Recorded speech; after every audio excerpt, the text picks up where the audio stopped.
안녕하세요, 여러분. 밝음을 향하여 진명입니다. 오늘은 박윤미 작가님의 내가 나보다 잘 살았으면 좋겠다의 19번째 편을 읽어보겠습니다.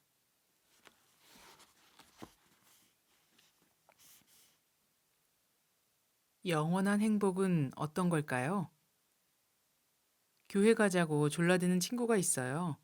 저는 부처님 믿는다고 했더니 불교 믿으면 천국에 못 간다는 거예요. 왜 불교를 믿으면 천국에 못 간다는 거지? 불교에는 하나님이 없기 때문이라는 거죠. 기독교를 믿으면 하나님이 구원해 주시는데 불교에는 구원해 줄 하나님이 없다는 거예요. 사실 부처님 믿으면 천국 간다는 이야기를 못 들어본 것 같긴 해요. 넌 구원이 뭐라고 생각하니? 구원이란 뭔가 고난에서 건져주는 느낌? 예를 들면 사업 실패로 자살하려던 사람이 우연히 얻은 로또가 당첨되는 것이나 혹은 억울한 누명을 쓰고 감옥살이 중인데 정의감 넘치는 변호사의 도움으로 무죄가 입증되는 것? 이런 일들이 구원 아닌가요? 그렇지만 종교적 구원은 좀 다를 것 같긴 해요. 뭔가 죽음 이후의 일을 생각해야 할 것 같아요. 무슨 교를 믿으면 죽고 나서 천국에 가서 영원히 행복하게 살 수 있다라는 신념이 대표적인 거죠. 그런데 불교에선 부처님을 믿으면 천국 간다라는 식의 이야기를 별로 들어본 적 없는 것 같단 말이지? 맞아요. 그럼 불교를 믿으면 어떤 구원을 받는 거지? 이런 생각이 드는 거예요. 구원에도 등급이 있어. 28천이라고 들어봤니? 천상도 크게 28개 세계가 있다는 거야.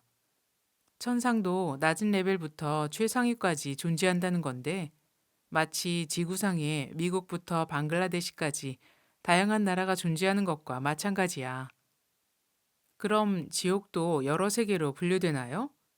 신과 함께란 영화를 보면 지옥의 종류가 많이 나와요.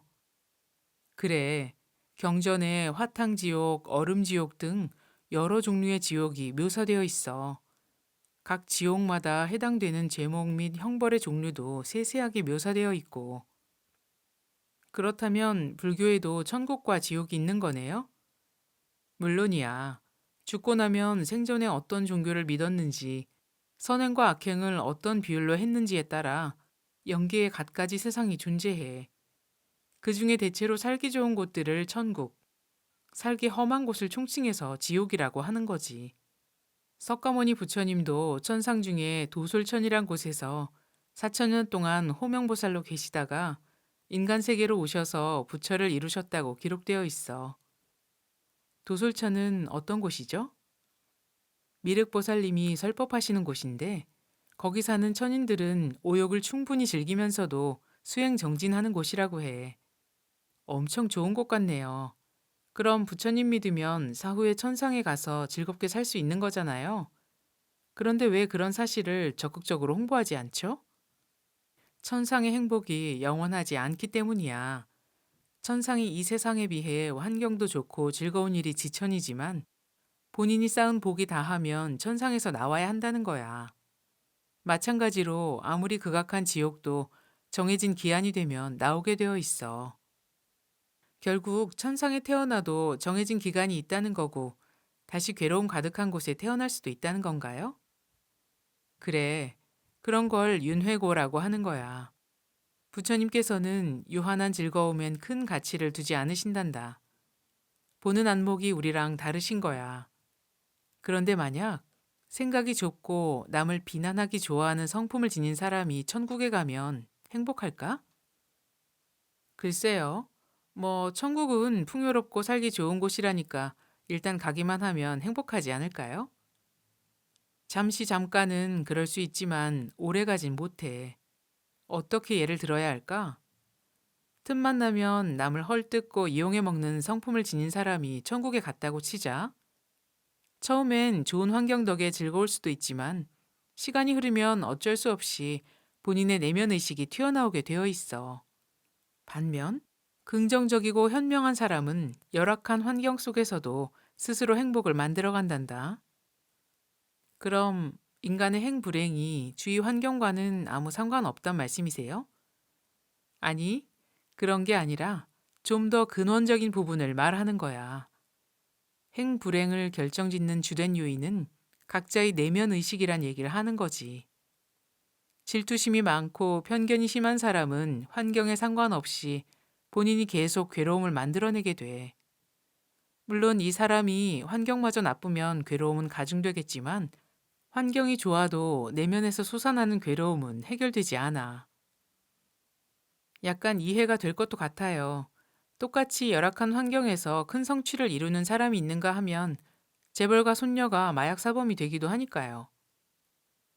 구원은 본인의 인식 수준을 높이는 것이란다. 인식은 부귀 빈천과 상관이 없어. 재벌가 자손이라도 인식 수준이 낮으면 저급하고 괴로운 삶을 살게 되는 거야. 인식 수준을 높이면 천국에 가지 않아도 행복해진다는 건가요? 부처님께서는 인식 수준이 높아지면 높아진 만큼 장소에 상관없이 행복해진다고 단언하셨어.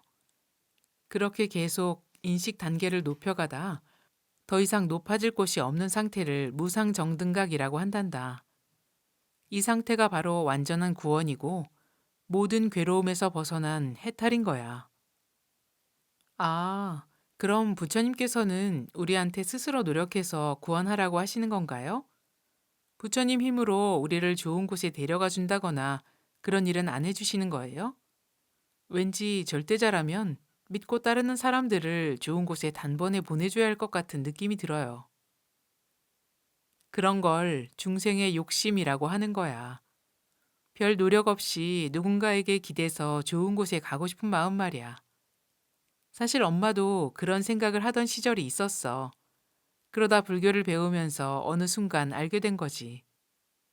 그래도 스스로 노력해서 최고 경지에 간다는 건 어쩐지 불안해요. 그게 될까요? 쉽진 않겠지만 가능한 일이라고 하셨고 그 방법까지 구체적으로 제시해 주셨단다. 그리고 진심으로 부처님을 믿고 따르면 업을 소멸해 주시고 온갖 가피로 보호해 주시니까 걱정 안 해도 돼. 호명보살과 도솔천. 호명보살이 도솔천에 태어나서 그 하늘의 수명으로 4천년을 누리면서 모든 중생을 교화하셨다. 이렇게 오랜 수명을 누리면서 한량없는 복락을 받았다.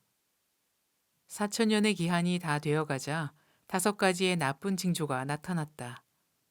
첫째는 머리 위 꽃송이가 시들어가고, 둘째는 겨드랑이 밑에서 땀이 나며, 셋째는 옷에 때가 끼고, 넷째는 몸의 위력의 빛이 없어지며, 다섯째는 앉은 자리가 불안하였다.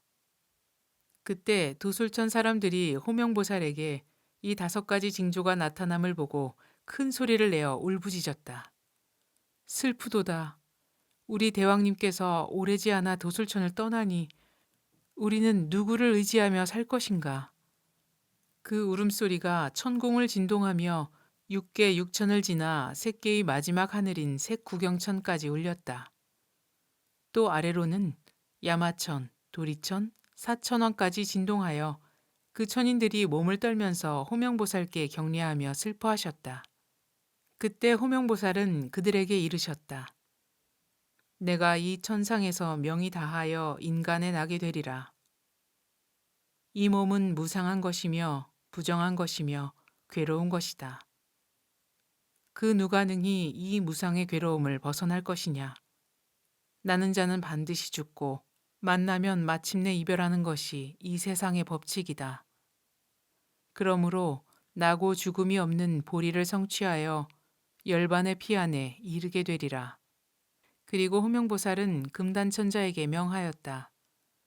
내가 장차 남선부주에 태어나서 돌을 닦아 정각을 성취하려 하나니 너는 남선부주에 내려가서 그 종족의 깨끗하고 복덕을 갖춘 집을 가리어 나의 부모가 되도록 하여라. 금단천자는 그 명을 받고 남선부주에 내려와서 순회하면서 호명보살이 태어날 만한 곳을 물색한 후 도솔천에 올라와서 호명보살에게 보고하였다. 착하다. 네가 바로 관찰하였다. 나 또한 그렇게 생각하였느니라. 금단천자여, 옛적에 일생 보처보살이 태어나는 것은 60가지 공덕이 구족되어야 하느니라. 그리고 그 어머니 될 분은 32종의 공덕을 갖추어야 하느니라. 부모의 혈통이 깨끗하며 신체가 원만하며 덕행이 구족하며 용모가 매우 단정하며 여러 사람의 칭송을 받으며 항상 좋은 일을 생각하며 항상 착한 일을 행하며 삿된 마음이 없으며 들은 것이 많고 아첨하는 일이 없으며 속이거나 성내거나 시기 질투하는 일이 없으며 간탐심이 없으며 성품이 유화하여 조급하지 않으며 모든 사람을 사랑하고 용서하는 것 등이니라. 이러한 공덕을 갖추어야 일생 보처보살이 그 태에 들어가느니라. 호명보살이 인간계에 태어날 곳을 이미 결정하고 다시 말씀하시기를, 내가 이제 인간계에 태어나려 함은 세속의 온갖 보물과 오욕의 쾌락을 위해서가 아니고 오직 최상의 정각을 성취하여 저 중생들을 제도하여 나고 죽음의 고해에서 벗어나게 하기 위함이로다. 그때 수없는 천인과 천녀가 구름처럼 모이며 보살이 이 천국을 떠나 인간의 강생함을 슬퍼하였다. 호명보살은 그들을 위하여 다시 설법하였다. 너희들은 근심하고 괴로워 말라. 만나면 이별하고 나면 죽는 것이 이 세상의 상법이다. 그러므로 너희들을 위하여 이미 무상법을 말하였으니 잊어버리지 말도록 하라. 그러한 나고 죽음의 괴로움을 영원히 여의기 위하여 내 이제 인간에 강생하여 최상의 정각을 이루어 미묘한 법륜을 굴릴 것이다. 너희들도 나를 따라 인간에 나게 되면 장차 온갖 번뇌의 고통에서 벗어나게 되리라. 그리고 보살은 조용히 선정에 들어서 장차 인간에 강신하여 마야 부인의 태에 들려하였다. 여러분은 어떻게 생각하세요? 구원이란 무엇일까요? 진정한 구원이란 무엇일까요?